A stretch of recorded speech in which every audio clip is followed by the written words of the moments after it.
Hello friends, నా పేరు doctor Mohammed Inamul Hasan. So ఈరోజు మనం డిస్కస్ చేయబోయే టాపిక్ ఏంటంటే డయాబెటీస్.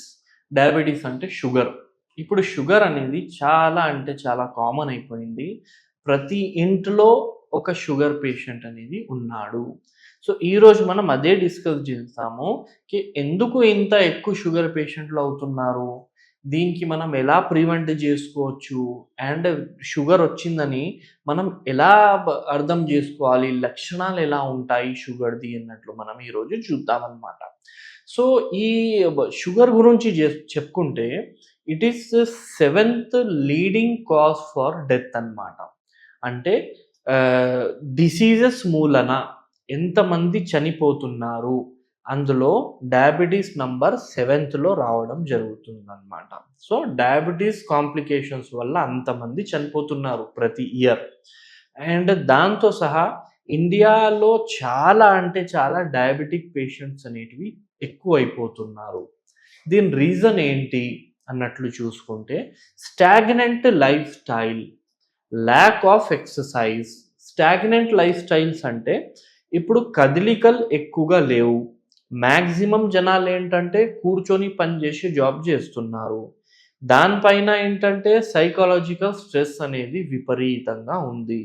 సో కదలికలు ఎక్కువగా లేకపోవడం వల్ల, ఎక్కువగా స్ట్రెస్ ఉండడం వల్ల మనకు ఇది ట్రిగర్ అయిపోవడం జరుగుతుందన్నమాట. ఇప్పుడు దీంతో సహా ఏముంటుందంటే మనకు డయాబెటీస్ రావడానికి రీజన్ మన ఫ్యామిలీ హిస్టరీ అన్నమాట. ఒకవేళ మీ మదర్కి, మీ ఫాదర్కి డయాబెటీస్ ఉంది అంటే మీకు వచ్చే అవకాశాలు చాలా పెరిగిపోతాయి. అలాంటప్పుడు మీ లైఫ్ స్టైల్ కరెక్ట్ ఉండాలి. మీరు మీ మదర్కి ఉంది and you are drinking alcohol, you are smoking, correct టైంకి పండుకోవడం లేదు, అండ్ రాత్రి జాగరణ చేస్తున్నారు. సో దీనివల్ల ఏంటంటే ట్రిగర్ అయ్యే అవకాశాలు ఉంటుంది.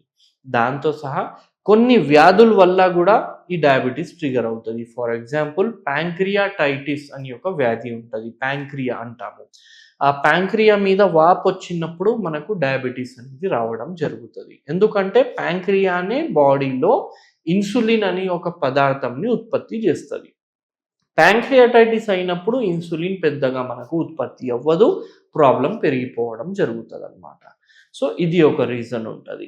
సో ఇలా న్యూమరస్ రీజన్స్ అనేటివి ఉన్నాయి డయాబెటీస్కి. అందులో లక్షణాలు ఏ విధంగా మనకు కనబడుతూ ఉంటుంది అంటే తల నుంచి బొటన వేలు వరకు ఏదో ఒక ప్రాబ్లం మనకు రావడం జరుగుతుంది. అందులో ముఖ్యంగా ఎక్కువగా థర్స్ట్ అవ్వడం. థర్స్ట్ అంటే దాహం అంటాము. సో ఎక్కువగా దాహం అవుతూ ఉంటుంది.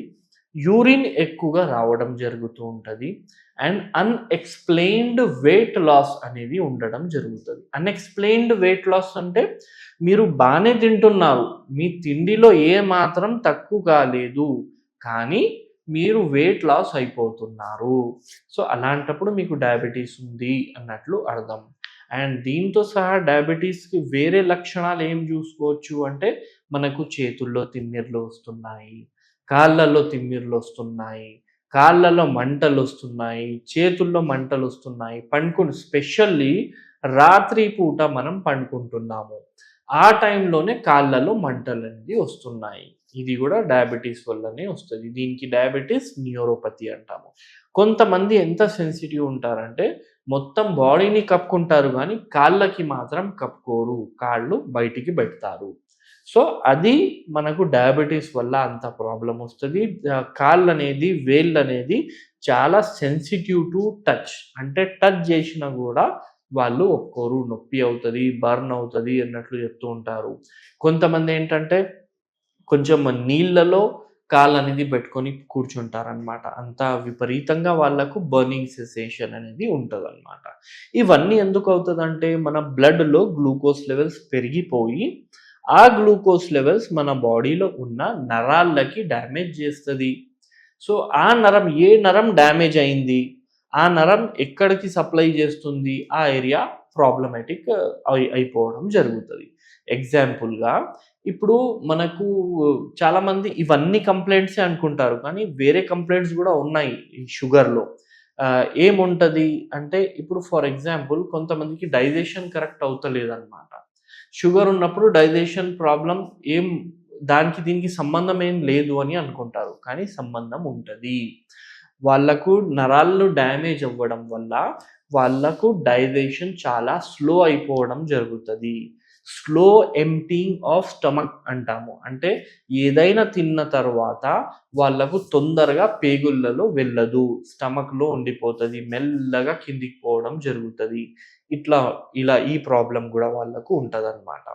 దాంతో సహా ఏంటంటే నరాలు డ్యామేజ్ అవ్వడం వల్ల వాళ్ళకు సెక్షువల్ ప్రాబ్లమ్స్ గూడా రావడం జరుగుతూ ఉంటదనమాట. అంటే అంగం స్తంభించకపోవడం మేల్స్‌కి, తొందరగా వీర్యం అనేది బయట రావడం, ప్రీమెచ్యూర్ ఇజాక్యులేషన్ అంటాము. సో, ఈ సెక్షువల్ ప్రాబ్లమ్స్ గూడా మనకు డయాబెటిస్ మూలన రావడం జరుగుతూ ఉంటదనమాట. ఇప్పుడు డయాబెటిస్ ఉంది, ఏం జేసుకోవాలి? ఏం చెయ్యాలి?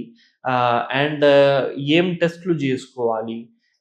అని చూసుకుంటే మెయిన్‌లీ మనకు ఫాస్టింగ్ అంటే బ్రేక్‌ఫాస్ట్ ముందు ఏం తినకుండా ఒక టెస్ట్ చేసుకోవాలి.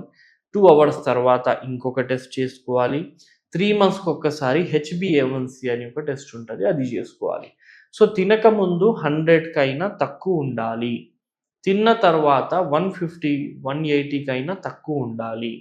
అండ్ హెచ్‌బీఏవన్సీ అనేది 6 కైనా తక్కువ ఉండాలి. అప్పుడు you are a healthy person. ఇవన్నీ మీకు ఎక్కువ ఉన్నాయి అనుకోండి. For example fasting. ఫాస్టింగ్ మీకు 100 కైనా ఎక్కువ ఉంది.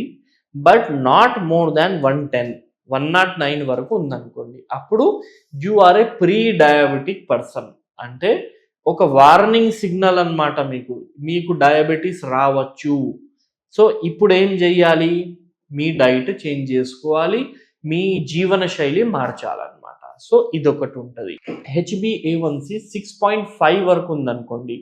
అప్పుడు గూడా మీరు ప్రీ డయాబెటిక్. ఇక్కడ మందులు అవసరం ఉండవు. డైటరీ చేంజెస్ చేసుకుంటే సరిపోవడం జరుగుతదన్నమాట. అండ్ కొంతమందికి ఏముంటదంటే యాక్సిడెంటల్‌గా తెలుస్తది వాళ్ళకి. అంటే ఏదో పళ్ళ ఆపరేషన్ కోసమని వెళ్ళినాం, డాక్టర్ షుగర్ టెస్ట్ రాసారు, సడన్‌లీ ఎక్కువ 400 చూపించింది. ఇలా ఎందుకు అవుతది అంటే కొన్ని డయాబెటీస్ ఏమవుతది ఏసిమ్ప్టమాటిక్ ఉంటది. అంటే సింప్టమ్స్ వాళ్ళకు ఏం కనబడవు. సింప్టమ్స్ కనబడకపోతే వాళ్ళకి ఎలా తెలవాలి? కాబట్టి డాక్టర్స్ మనం ఏం చెప్తామంటే సంవత్సరంలో ఒక్కసారి టోటల్ బాడీ హెల్త్ చెకప్ చేయించుకోండి అంటాము. ఇలా ఏసిమ్ప్టమాటిక్ ఉన్న వ్యాధులు అనేటివి బయటికి పడతాయి అండ్ మందులు దానికి తీసుకోవచ్చు అన్నమాట. సో, ఇలా మనం చేసుకోవచ్చు. అండ్ డైట్‌లో ఏం మార్పులు తీసుకురావచ్చు? డైట్‌లో చూడండి, మీకు అన్ని ఫుడ్ ఐటెమ్‌లో ఒక గ్లైసిమిక్ ఇండెక్స్ అని ఉంటది. గ్లైసిమిక్ ఇండెక్స్ అంటే ఇది తీసుకుంటే మీ షుగర్ పెరిగిపోతది. దానికి మనం గ్లైసిమిక్ ఇండెక్స్ అంటామన్నమాట. ఎంత గ్లూకోజ్ ఉంది, ఎంత గ్లూకోజ్ ఉత్పత్తి అవుతది అది తింటే, దానికి గ్లైసిమిక్ ఇండెక్స్ ఉంటది. ఆ గ్లైసిమిక్ ఇండెక్స్ తక్కువ ఉన్న ఫుడ్ ప్రొడక్ట్స్ మనం తీసుకోవాలి. కార్బోహైడ్రేట్స్ తక్కువగా తీసుకోవాలి. ఇప్పుడు అవన్నీ మనం కార్బోహైడ్రేట్స్ ఎలా ఐడెంటిఫై చేయాలి? దేనికి చెప్తారు? ఏం తీసుకుంటే వస్తది అన్నట్లు ఒక డౌట్ ఉంటది. తొందరగా అరిగిపోయే ఫుడ్స్ అనేది మనం తీసుకుంటే షుగర్ అనేది పెరుగుతది. అందులో రైస్ ఐటమ్స్ గూడా ఉన్నాయి. రైస్ ఐటమ్స్ మీరు తింటే అది చాలా కార్బోహైడ్రేట్ ఉంటది. అండ్ దాని నుంచి మనకు షుగర్ వెంటనే పెరుగుతది. సో, రైస్ ఐటమ్స్ మీరు తక్కువ చేసుకోండి. Yes, you can use non veg. Non veggies మీరు వాడొచ్చు. High salt intake, high oil intake మీరు తీసుకోకూడదు. దాంతో సహా స్వీట్ ఐటమ్స్ మీరు తీసుకోకూడదు. పూర్తిగా స్వీట్ ఐటమ్స్ అవాయిడ్ చేసేయాలి. ఫ్రూట్స్ మీరు తినొచ్చు. చాలా మందికి ఒక డౌట్ ఉంటది. ఇది మామిడి పండు తినొచ్చా లేదా? మామిడి పండు తినొచ్చు. చాలా ఎక్కువ కాదు.